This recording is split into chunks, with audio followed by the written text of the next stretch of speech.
Hello, I'm Jenny. Welcome back to my YouTube channel. Today I thought I would do my March favourites. I've got a few books, but it is mainly TV programmes.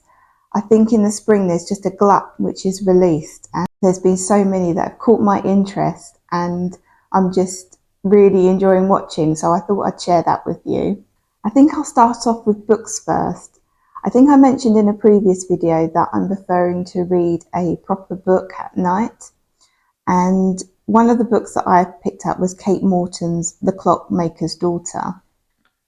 I read this relatively quickly. I really enjoyed it for a bedtime read as well. There are a lot of characters in this. There's a lot of subplots going on and time shifts as well. In a nutshell, it's about a young woman. An artist falls in love with her. She becomes his muse, and it is her story which is interwoven into all the other ones.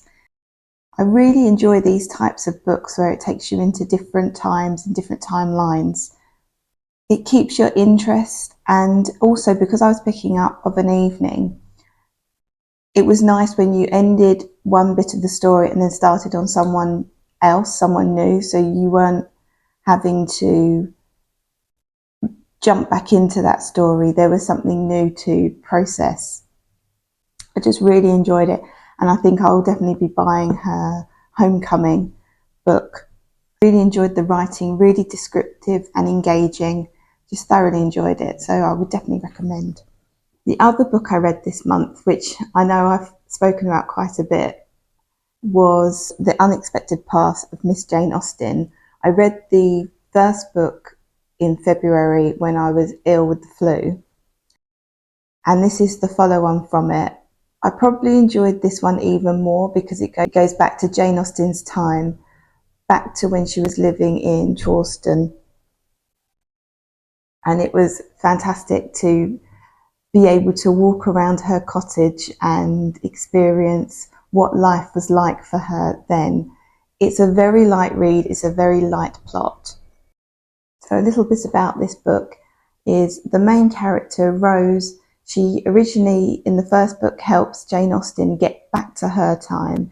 And then in this book, Jane Austen comes back to bring Rose back into her time. And there is a reason for it. There's someone that she wants Rose to meet. And of course, there is a little bit of a hiccup in the sense that the charm that they use to move about time breaks, and for a moment there the main character thinks she's stuck in 1813.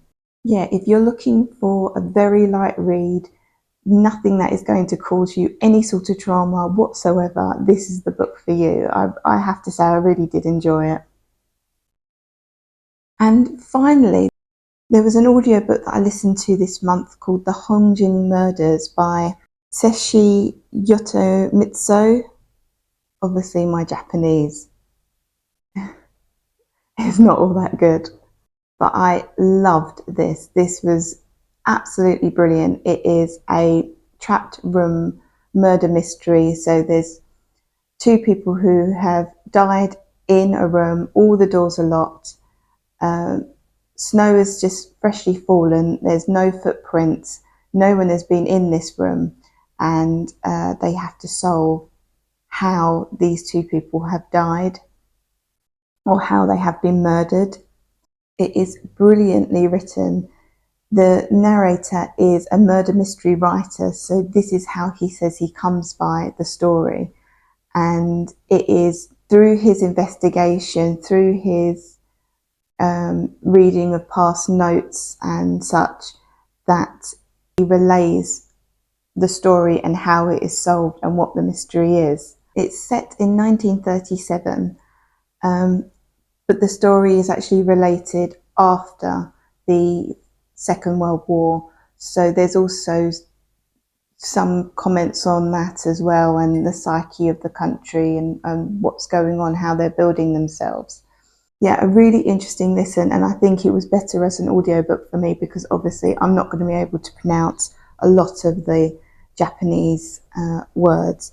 They were my favourite books this month. In terms of TV programmes, I was very keen to watch the new look on Apple TV. I think it's based on the book Miss Dior, which is incredible. It's a very haunting book that is a traumatic read as well. It is very jarring and very upsetting, but an important read and an important story to tell. It's about Catherine Dior and her time in the resistance, getting caught and then getting put into a concentration camp and her experience there. And on the other side of it, Christian Dior, not knowing what had happened to his sister, not knowing if she lived, if she'd been killed, a terrifying time for them. And the TV program tells a bit of the story, but it also goes into Coco Chanel's story and backdrop and her involvement with the Nazi regime at the time. I like to see this type of storytelling where it's not really picking a side, it's saying this is what happened, believe them good, believe them bad, but this is what happened. That type of storytelling without someone spoon feeding you the moral story. It's, well, what would you do in this situation? With Coco Chanel, her nephew is in the French army. He gets captured and she's desperate to get him returned to her. So they're all fighting for their loved ones in some sort of way. I feel how they've written the issues surrounding her perfume and the royalty she was getting from it. She got 10% from all sales and she felt hard done by. Her dealership around that in the story, I feel, has been softened a bit, but it's still a really excellent watch. Less of the fashion, more of the biography, of the complexities of what they were facing at that time. Yeah, and I'm really enjoying that. Over on Disney, there is Balenciaga's biography. It's in Spanish. Obviously, you can have the subtitles. But again, it's dealing with his experience during the Second World War, the criticisms he got for designing ball gowns for Nazis' officers' wives, and also his struggle to make a name for himself at that time. Again, Coco Chanel appears in that series as well. A really interesting look on that time, on the stifling of creativity as well as the emergence of it as well from the Second World War. If you love history, if you love fashion history, you'll enjoy these. Also on Apple TV is called The Completely Made Up Adventures of Dick Turpin. Noel Fielding plays Dick Turpin. It is a very funny, very irreverent, easy to watch comedy. I love those comedies where they bring modern day problems into history and they start moaning about it. And they do this a lot here. So Dick Turpin is a very modern man. He believes, he decides he doesn't want to be a butcher. What he really wants to do is design capes. However, he accidentally kills the head of a gang and he takes over this gang, with them all believing that it was on purpose because he's brave, but it's not. I feel this is the type of comedy that should have been picked up by the BBC. It is of that level and of that standard, and yeah, I'm thoroughly enjoying watching that at the moment. Back over to Disney, and there's Shogun. Lots of people have been praising it, and it is absolutely brilliant. The cinematic scenery is incredible. The storyline is really interesting. The politics of what is going on, the fact that there's many other countries sort of involved trying to manipulate the situation, and the Japanese leaders are picking up on it all, realizing how they're being manipulated, and then using that manipulation to manipulate what's going on in the country. If you enjoy these types of political loyalties and falling outs and differing of opinions, then I think you'd really enjoy this.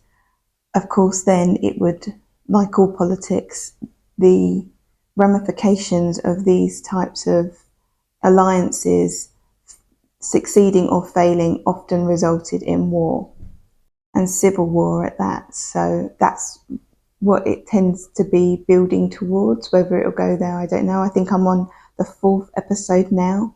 But yeah, really enjoying it. And that is everything for my favourites. Thank you so much for watching. I hope you have a lovely weekend. I hope you relax on the sofa and watch some of these TV programmes like I've been doing. And I shall see you next week. Thank you. Bye.